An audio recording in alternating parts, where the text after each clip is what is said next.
मालेगांव विस्फोट में NIA court के फैसले के ठीक एक दिन बाद एक बड़ा खुलासा हुआ है। महाराष्ट्र एटीएस एक रिटायर्ड पुलिस इंस्पेक्टर ने दावा किया कि उन्हें भगवा आतंकवाद की कहानी गढ़ने के लिए आरएसएस प्रमुख मोहन भागवत को गिरफ्तार करने का निर्देश दिया गया था। गौर से सुनिएगा, ये इंस्पेक्टर महाराष्ट्र एटीएस की उसी टीम का हिस्सा थे जिसने 2008 के मालेगांव विस्फोट की शुरुआत यहाँ पर जात की थी। गुरुवार को सोलापुर में बोलते हुए रिटायर्ड इंस्पेक्टर महबूब मुजावर ने दावा किया कि ये आदेश झूठी कहानी गढ़ने के उद्देश्य से जारी किए गए थे।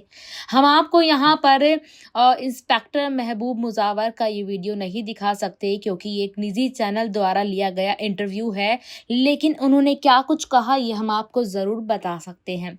आगे चलें तो बीजेपी सांसद प्रज्ञा सिंह ठाकुर सहित सभी 7 आरोपियों को बरी करने के ट्रायल कोर्ट के फैसले पर प्रतिक्रिया देते हुए मुजावर ने कहा कि इस फैसले ने एटीएस की अपनी जांच के दौरान की गई फर्जी बातों को खारिज कर दिया गया है। मुजावर ने आगे आरोप लगाया कि जांच का नेतृत्व एक फर्जी अधिकारी कर रहा था और उन्होंने पूरी जांच को दिखावा यहाँ पर बताया था। उन्होंने एक वरिष्ठ अधिकारी का नाम लेते हुए कहा कि इस फैसले ने एक फर्जी अधिकारी की तरफ से की गई फर्जी जांच को उजागर कर दिया। उन्होंने दावा किया कि उन्हें राम, कल सांगरा, संदीप डांगे, दिलीप पाटीदार और भागवत सहित कई व्यक्तियों को निशाना बनाने के गोपनीय निर्देश दिए गए थे।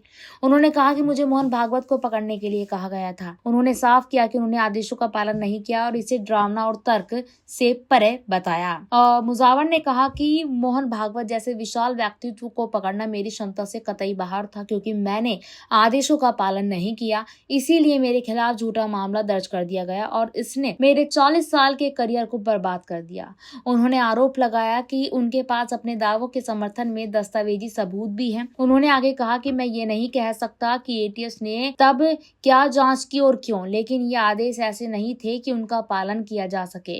भगवा आतंकवाद के अस्तित्व को पुरजोर तरीके से नकारते हुए उन्होंने निष्कर्ष निकाला, कोई भगवा आतंकवाद नहीं था, सब कुछ फर्जी था। मालेगांव विस्फोट मामले की जांच शुरू में एटीएस ने की थी, जिसे बाद में राष्ट्रीय जांच एजेंसी को सौंप दिया गया था। तो इस तरीके से यहाँ पर अब ये पूरी जानकारी हमने आपको बताई कि आखिरकार मालेगांव ब्लास्ट केस में मोहन भागवत का क्या लिंक और ये नाम कैसे आया। तो हमने आपको पूरी जानकारी दी है कि मोहन भागवत का जो नाम यहाँ पर मालेगांव ब्लास्ट केस में आया वो किस तरीके से आया, क्यों आया और इसके पीछे क्या कारण था। अगर आप फिर भी कुछ आप जानना चाहते हैं इस रिपोर्ट को लेकर तो कमेंट सेक्शन में अपना सवाल ड्रॉप कर दीजिए। धन्यवाद।